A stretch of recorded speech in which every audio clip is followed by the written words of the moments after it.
When life gives you lemons, try to use them in your kitchen within a week. Lemons are great with my favorite. Simple salad dressing, lemon, olive oil, and salt. They are also generally a good acid to cook with. Listen to the sound of my voice. In everything from chicken dishes to cakes to garnishes. Obviously, you can also make beverages with lemons.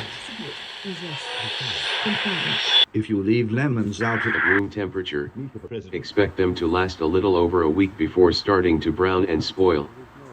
Refrigerated, however, lemons will last as long as a month. Listen to the sound of my voice.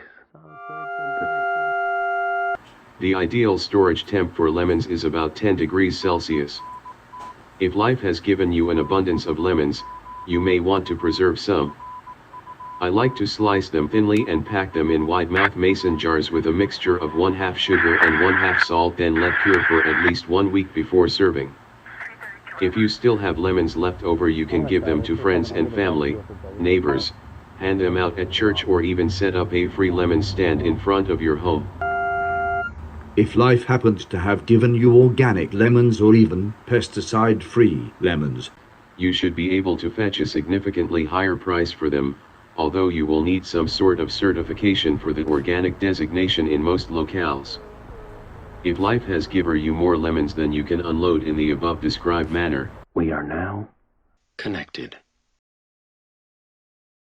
I would try selling them wholesale, but get ready to roll up your sleeves because you will need to establish the necessary relationships, permits, distribution, etc.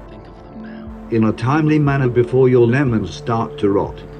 As I mentioned above, at this point, it's going to be critical that your lemons are stored in proper condition. Listen to the sound of my voice, the timbre, the rhythm, the tone. The words are only sounds, refrigerated, only frequencies. windowless trucks are a good option.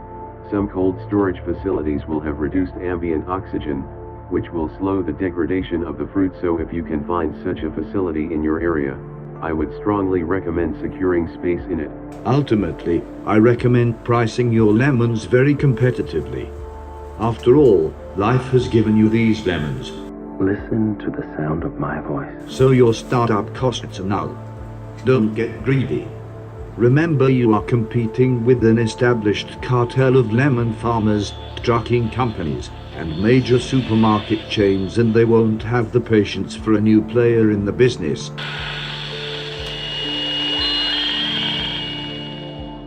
So you have to make them an offer they can't refuse. Submit, resist, Defy, confound. I will speak, and you will hear. But there is no need to think, no need to wonder. Sell below prevailing market price. Submit, resist, defy, confound. Once you master the wholesale process, you may find yourself in a position where you have saturated the domestic lemon market. They will pass through you, and their meaning will blossom inside you. Submit, resist, defy, confound. If you think you might be able to find customers abroad, it's time to explore the international market. Initially, I would recommend avoiding heavily regulated markets such as the European Union, Japan, and Korea, and avoid trying to import your fruit into nations that are large lemon exporters, Mexico, Argentina, Brazil, China, and India, because those countries will have trade barriers designed to protect their growers. My words will pass through your conscious mind into the depths of your unconscious ocean of thought, designed to protect their growers. and you will inherently understand their meaning. Target those emerging markets that are going to make you jump through fewer Regulatory hoops. Russia, Africa, and much of Central Asia would be a great starting place. Like a loose silk shawl, unwrapping and floating into the abyss. Now pay attention, Gently close your eyes. because if you are still in the game at this point, you've got a shot at making some real money. But there is no need to think.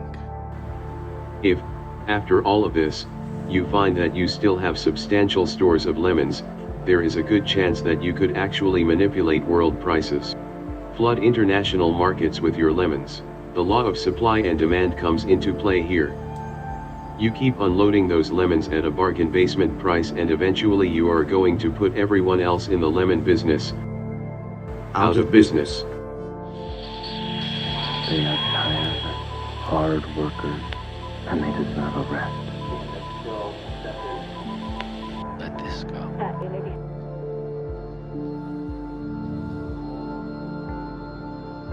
You're going to start seeing farm foreclosures, liquidation of shipping fleets, piles of lemons being left to rot at custom houses. Let it all fall away. In short, your competitors are going to be driven into the poorhouse. Gently close your eyes.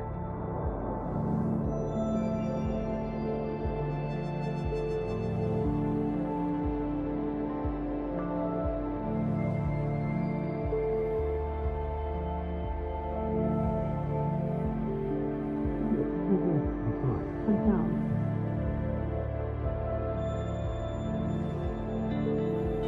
At this point you'll need partnerships.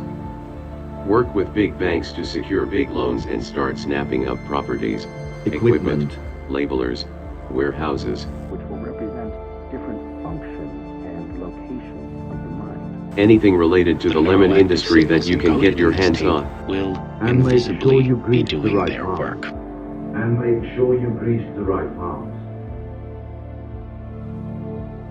And make sure you grease the right palms.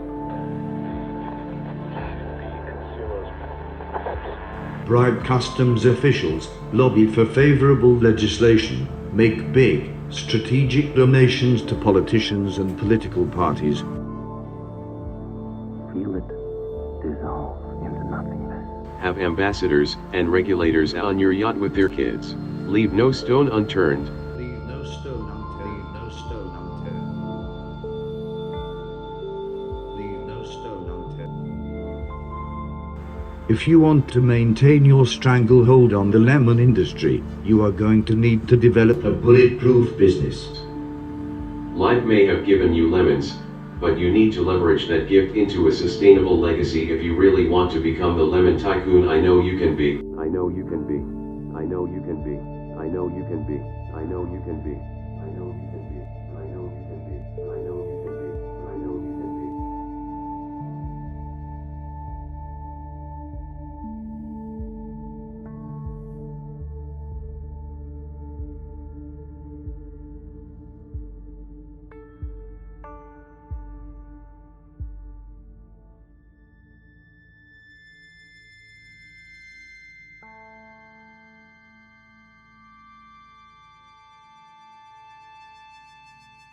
But the tide does seem to be shifting in most of the world, and that gives me a lot of hope. Misha, the president,